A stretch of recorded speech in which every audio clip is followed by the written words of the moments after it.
നഗ്നശരീരത്തിൽ ഭസ്മം പൂശി കയ്യിൽ മൂർച്ചയേറിയ വാളുകളുമായി ബ്രിട്ടീഷ് പടയെ വിറപ്പിച്ച സന്യാസിമാർ മനഃപൂർവ്വമോ അല്ലാതെയോ അധികമൊന്നും ചർച്ച ചെയ്യപ്പെടാതെ പോയ ഒരു മഹത്തായ സ്വാതന്ത്ര്യ പോരാട്ടത്തിന്റെ കഥ.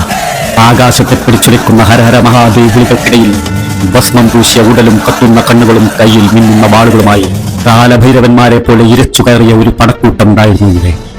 ഹിമാലയത്തിന്റെ മഞ്ഞുമലകളിൽ തപസിരുന്നവർ മാതൃഭൂമിക്ക് വേണ്ടി രക്തരൂക്ഷിതമായ പോരാട്ടം നടത്തി കാലഭൈരവന്മാരായി മാറിയ ചരിത്രം.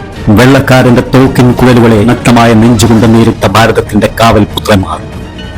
18-ാം നൂറ്റാണ്ടിന്റെ അവസാന പാദങ്ങൾ ഭാരതത്തെ വിഴുങ്ങാൻ വന്ന ബ്രിട്ടീഷ് ഈസ്റ്റ് ഇന്ത്യ കമ്പനിയുടെ അഹങ്കാരം വാനോളം ഉയർന്ന കാലം. ബംഗാളിന്റെ മണ്ണ് പട്ടിണി കൊണ്ട് നരകിച്ചു.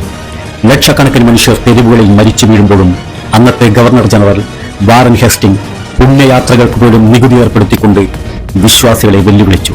അവിടെയാണ് ആ അഗ്നി പടർന്നത്. ജഗന്നാഥപുരി മുതൽ കാശി വരെയും കാശി മുതൽ രാമേശ്വരം വരെയും വ്യാപിച്ചു കിടക്കുന്ന നാഗാ സന്യാസിമാരുടെ അഗാധകളിൽ യുദ്ധകാഹളം മുഴങ്ങി.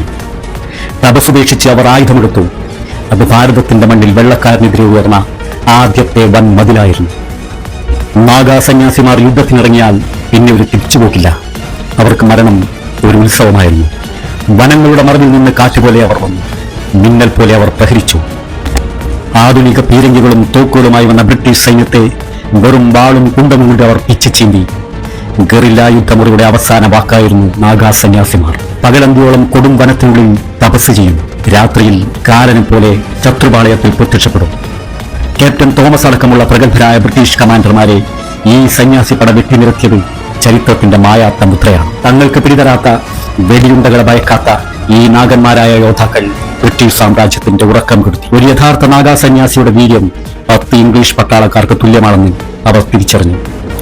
ഭാരതത്തിന്റെ സംസ്കാരത്തെയും ആത്മീയതയെയും തകർക്കാൻ ശ്രമിച്ചവർ ആ ആത്മീയതയ്ക്ക് മുന്നിൽ അടിപതറി. ബങ്കിം ചന്ദ്ര ചാറ്റർജിയുടെ ആനന്ദമഠം എന്ന വിഖ്യാത നോവലിനും നമ്മുടെ ദേശീയ ഗീതമായ വന്ദേ മാതരത്തിനും പ്രചോദനമായത് ഈ ധീരസന്യാസിമാരുടെ ചോര വീണ പോരാട്ടങ്ങളാണ്. ഇന്ന് നാം ശ്വസിക്കുന്ന ഈ സ്വതന്ത്രവായുവിൽ ആ ധീരന്മാരുടെ വിയർപ്പിന്റെയും രക്തത്തിന്റെയും ഗന്ധമുണ്ട്. ചരിത്രം മറന്നുപോയ ആ ത്യാഗങ്ങളെ നാം ഓർത്തെടുക്കണം. അവർ പോരാടിയത് അവർക്ക് വേണ്ടിയല്ല, മറിച്ച് വരാനിരിക്കുന്ന തലമുറകൾക്ക് വേണ്ടിയാണ്. അധർമ്മത്തിനെതിരെ വാളോങ്ങാൻ ഓരോ ഭാരതീയനെയും ആഹ്വാനം ചെയ്തുകൊണ്ട് ഹിമാലയത്തിന്റെ താഴ്വരകളിൽ ആ ശംഖനാഥം മുഴങ്ങുന്നുണ്ട്. ആ വീരസന്യാസിമാർക്ക്, ഭാരതത്തിന്റെ അഗ്നിപുത്രന്മാരായ ആ നാഗാ യോദ്ധാക്കൾക്ക് ശതകോടി പ്രണാമം.